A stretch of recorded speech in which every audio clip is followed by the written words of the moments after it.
Big, 3 lettres pour BPI France Inno Génération.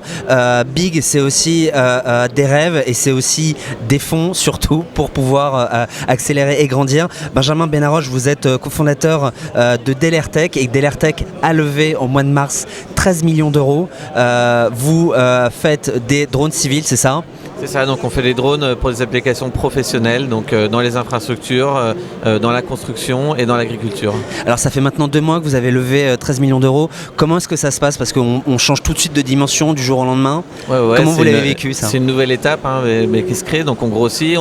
À l'époque on était un peu moins de 50, là on est déjà 60, on a prévu d'être 90 à la fin de l'année. Ouais. Donc on se structure, on recrute des managers, c'est vraiment une nouvelle étape et là on crée une filiale aux US. Donc moi-même je pars en Californie dans 2 semaines pour démarrer le business là-bas aux US.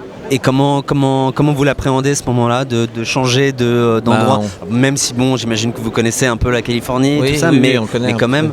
On est excité. Après, c'est un défi. Voilà, c'est un nouveau défi. C'est pas parce qu'on a réussi les étapes d'avant qu'on va réussir celles d'après. On est confiant. Alors c'est vrai que c'est un peu ça fait rêver tout le monde, la Silicon Valley, la Californie. Maintenant, il y a aussi, j'entends souvent parler de l'expression le cimetière des startups. Ouais. Comment est-ce qu'on fait pour être sûr d'y arriver dans cet environnement qui est quand même ultra concurrentiel? Alors nous on va pas dans la Silicon Valley, on va en Californie mais plutôt en Californie du Sud. Oui. Donc justement pour éviter un petit peu cette surexcitation, la machine qui est un peu devenue folle, donc on se protège un petit peu. C'est des villes qui sont un petit peu plus classiques, avec une industrie un petit peu plus pérenne, de l'aérospatiale, etc. Donc on n'est pas vraiment dans ce milieu des startups qui bougent up and down, etc. Et surtout on va faire uniquement du sales et marketing là-bas, on va pas faire du dev, on va pas chercher des fonds, on va vraiment là-bas pour conquérir le continent américain. Donc si on n'y arrive pas, au pire c'est un continent qu'on n'arrive pas à conquérir, mais c'est pas la mort de l'entreprise. C'est pas la mort non plus quoi. J'aimerais savoir, c'est quand la dernière fois que vous avez sorti le champagne pour fêter une victoire? C'est la semaine dernière, c'est un marché qu'on a signé. Ouais.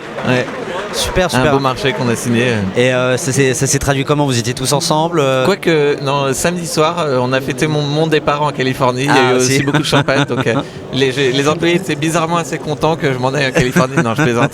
Mais on a fêté ça, donc effectivement, avec toute l'entreprise. D'accord. J'ai aussi, après cette question Sage, c'est la question en fait un peu plus spirituelle. J'aimerais savoir en fait, vous qui êtes entrepreneur, en fait, qu'est-ce que ça vous fait vraiment à l'intérieur de vous, de vous lever le matin et de vous dire je suis entrepreneur, je vais vivre dans un nouveau pays. Ça déclenche quoi en vous? On ne se pose pas la question d'être entrepreneur ou pas. Nous, on a envie de faire grossir l'entreprise, créer des emplois, de créer de l'innovation, de s'amuser. Enfin, c'est vraiment s'amuser. Ça ne me pose pas la question d'être entrepreneur ou pas. Je me dis, voilà, est-ce que tu te marres pour vous, être entrepreneur, c'est aussi s'amuser. Ça. C'est surtout s'amuser. Merci à vous, Benjamin Benaroche. Je le rappelle, vous êtes cofondateur de Delertech, la start-up qui a levé 13 millions d'euros au mois de mars. Bravo à vous et en tout cas, on vous souhaite le meilleur du monde pour votre arrivée en Californie. Merci. Au revoir.